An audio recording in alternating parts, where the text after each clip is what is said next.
She mocked my proposal plan, laughing with friends. 2 days later, she was begging at my door. I, 29 meters, have been dating Patricia, 27F, for 3 years. Yesterday changed everything I thought I knew about our relation, and I'm still processing what happened.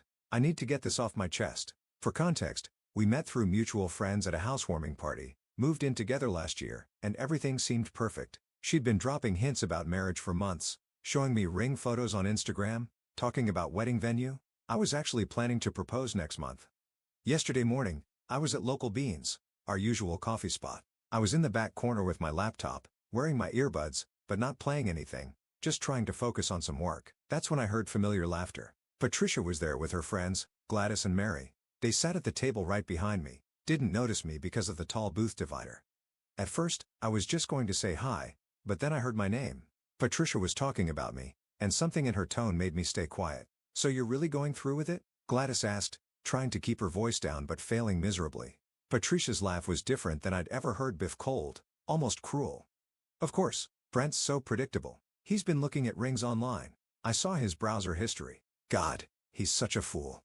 "But 3 years?" Mary sounded uncertain. "That's a long time to fake it." "Please," Patricia scoffed. "The apartment's in his name. I've barely paid for anything, and Jason's place is twice as nice. You should see his car." My hands were shaking, but I kept perfectly still. Jason, her work friend, who'd been showing up in her Instagram stories lately. "What if Brent doesn't propose when you expect?" Gladys asked. "Oh, he will. I've got him wrapped around my finger. And when he does," Patricia lowered her voice, but I could still hear her clearly, "I'm going to let him do it in front of everyone. Get down on one knee, make his little speech. Then I'll laugh in his face and tell him what a pathetic loser he is. Jason's already got our Cabo trip booked for the next day." They all giggled, and I heard ice cubes clinking in glasses. "You're so bad," Mary squealed.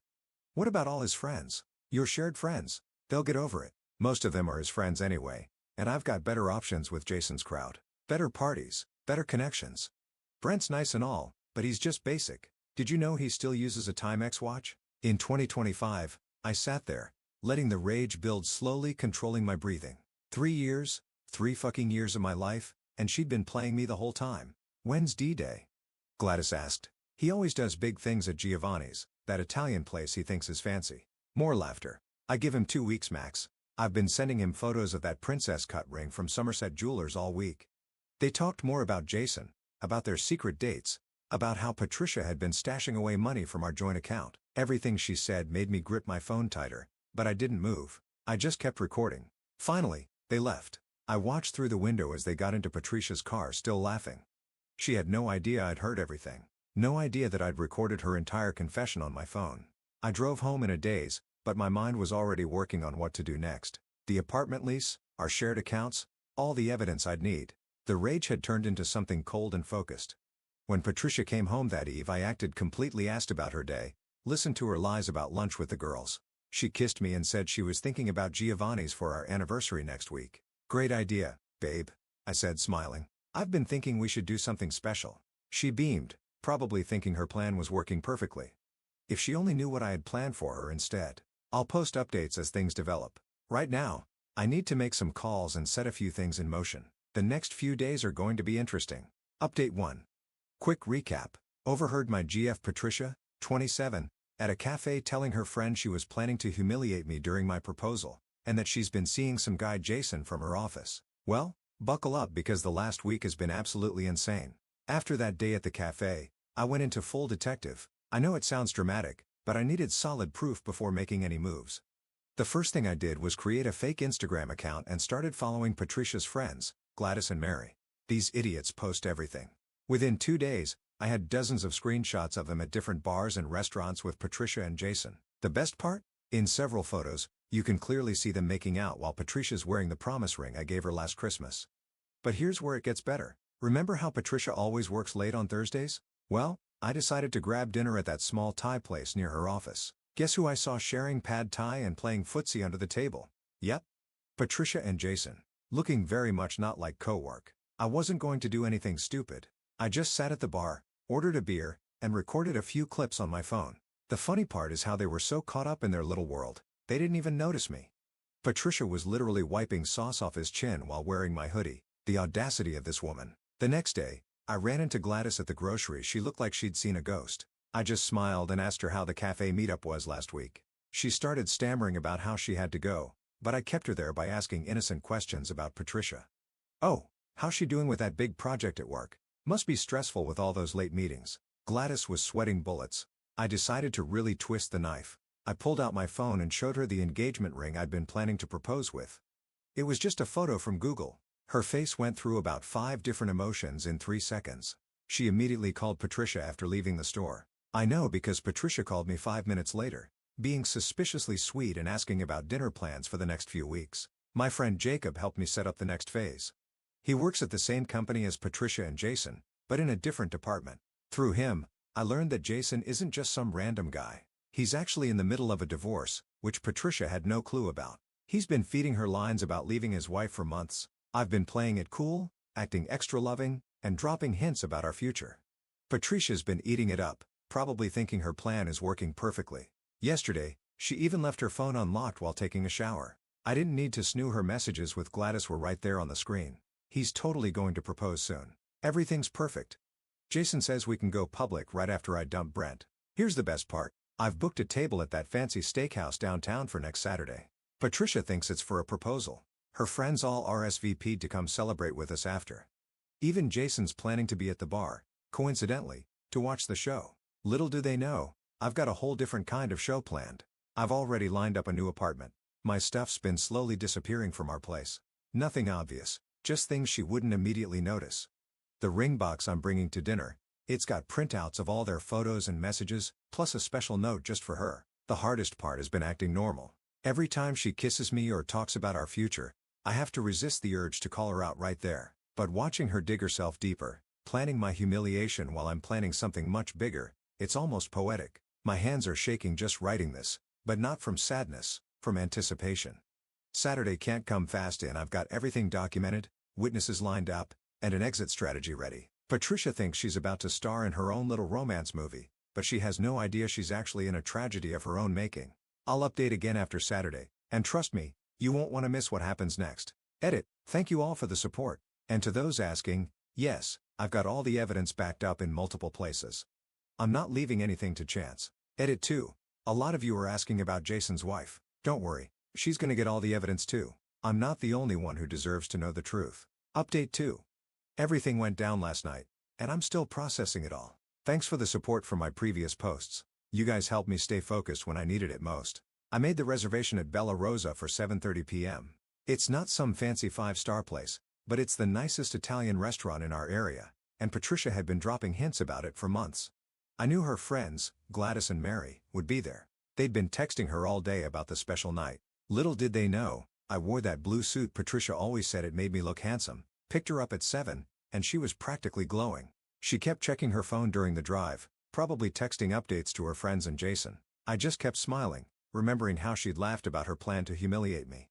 The restaurant was busy, perfect. Her friends were already there, phones ready to capture the moment. I spotted Jacob sitting at the bar, right where we planned. Patricia was getting fidgety by dessert, probably wondering when I'd get down on one knee. That's when I did something she didn't expect. I stood up, but instead of reaching for my pocket, I picked up my wine glass. "I'd like to make a toast," I said, loud enough for nearby tables to hear. Patricia's face lit up. Gladys already had her phone out. "To Patricia," I started, "who's been sharing my life for 3 years." She was beaming. "Who's been sharing her life with Jason from accounting for the last 8 months? The smile froze on her face. I pulled out my phone and played the recording from the cafe. Her voice filled our corner of the restaurant. "I'll brutally dump him after he proposes. Jason and I already have plans for a weekend getaway to celebrate."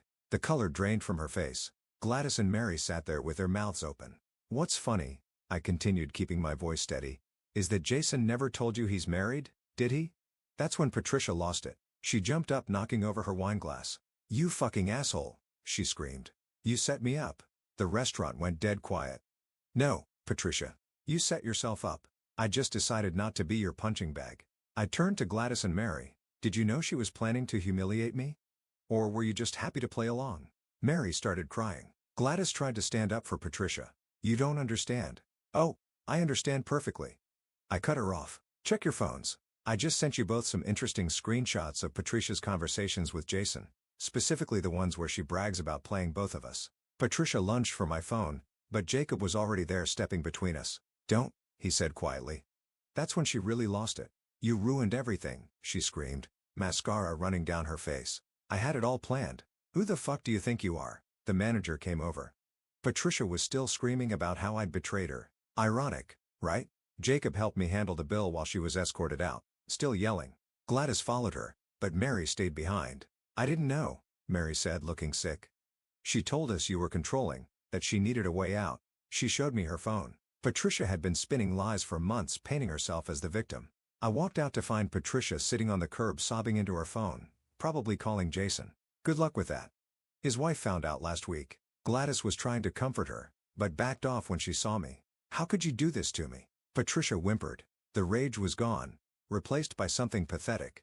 "I loved you." "No," I said. "You loved what I could give you. There's a difference." I got in my car and drove away. She kept calling and texting all night, switching between threats and begging. I blocked her number. This morning, my phone exploded with messages. Apparently, Patricia showed up at Jason's house at midnight causing a scene. His wife called the cops. Now Patricia's all over our friend group's group chats trying to spin the story her way, but the screenshots and recording are already out there. No one's buying her version anymore. I should feel bad about how public it all got. But you know what? After hearing her laugh about planning to humiliate me in front of everyone, this feels like karma. Jacob's taking me out for drinks tonight, said I need to decompress after all this. He's right. My hands are still shaking when I think about it. Not from sadness though. For the first time in months, I feel like I can breathe again. Edit, someone asked in the comments. Yes. I have her stuff from my apartment boxed up. No. I'm not dealing with her directly. Her sister's coming to pick it up tomorrow. Edit, someone asked in the comments. Yes. I have her stuff from my apartment boxed up. No. I'm not dealing with her directly. Her sister's coming to pick it up tomorrow. Edit, 2.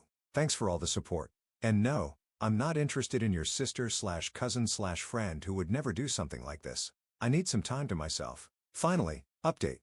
It's been 2 months since the restaurant incident, and holy shit, you guys won't believe how things have unfolded. I've been getting tons of DMs asking for an update. So here it is. Remember how Patricia was crying and begging outside my apartment? That was just the beginning. The next morning, I woke up to 47 missed calls and a flood of text messages. She'd spent the entire night alternating between threatening me and begging for forgiveness. Classic. But here's where it gets interesting. Remember Jason? Her side piece? Turns out his wife works at the same company, just in a different department. Someone, definitely not me, sent their entire text history to her work. The fallout was nuclear. Jason got fired because he was Patricia's supervisor, and workplace relationships with subordinates were strictly against company policy. Patricia got axed too, but not before having a complete meltdown in the office. My buddy Jacob, who works in their building, told me she literally flipped a desk and started screaming about how I ruined her life. Security had to escort her out while she was yelling that she'd make me pay. Real classy Patricia. But karma wasn't done with her yet. Remember those screenshots I collected? The ones where she bragged to Gladys and Mary about playing me for a fool and planning to humiliate me? Well, they somehow made their way to our entire friend circle's group chat. Not saying it was me, but, hey, my finger might have slipped. The best part? Her friends turned on her hard. Mary actually came to my place to apologize, saying she had no idea how deep Patricia's manipulation. Apparently, Patricia had been spreading lies about me for months, telling everyone I was controlling and borderline abusive. The screenshots proved otherwise, showing her bragging about how she could make that idiot buy me anything and how she was only with him for his money. Joke's on her. I'm not even rich. Patricia tried damage control, but it backfired spectacular. She showed up at our favorite bar where everyone hangs out trying to tell her side. But Gladys, who'd been her best friend for years, just stood up and said, "You're pathetic," and we all see it now. Patricia threw her drink at her, got banned from the bar, and ended up crying in the parking lot while everyone watched. Yeah, not her finest moment. The apartment situation is what really got her though.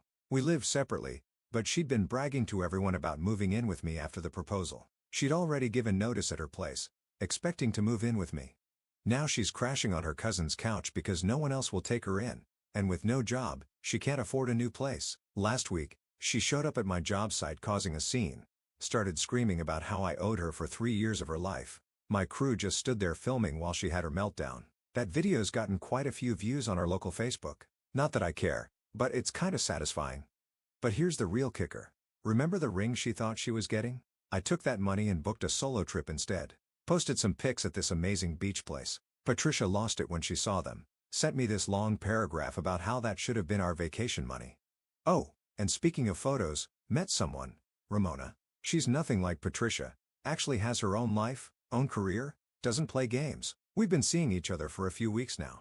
She saw Patricia's latest social media rant about me. Yes, she's still posting. And just laughed saying, sounds like someone needs a hobby besides stalking their ex.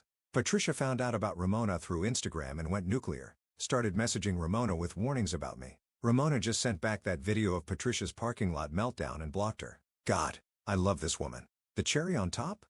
Patricia's parents, who always treated me like family, called me last week. They apologized for their daughter's behavior and said they raised her within this. Her mom was crying saying she's so ashamed. Must have been humiliating. Everyone in their church group seen the videos by now. So, yeah, that's where we're at. Patricia's jobless, friendless, and apparently moving back in with her parents' neck. Her reputation's shot, and she did it all to herself. Meanwhile, I'm doing better than ever. Karma's a bitch, but not as much as Patricia. Edit, thanks for all the awards and messages. To answer some common questions, yes, I'm still with Ramona. Things are going great. No. I haven't heard from Jason's wife, but apparently she took him for everything in the divorce. And, yes, Patricia's still trying to contact me through fake accounts, but at this point, it's just sad. Edit 2. Stop asking for the meltdown videos. I'm not sharing them. This isn't about public humiliation, even if she deserves it. TLDR, ex tried to play me, ended up playing herself, lost her job, friends, and dignity. I found someone better and couldn't be happier.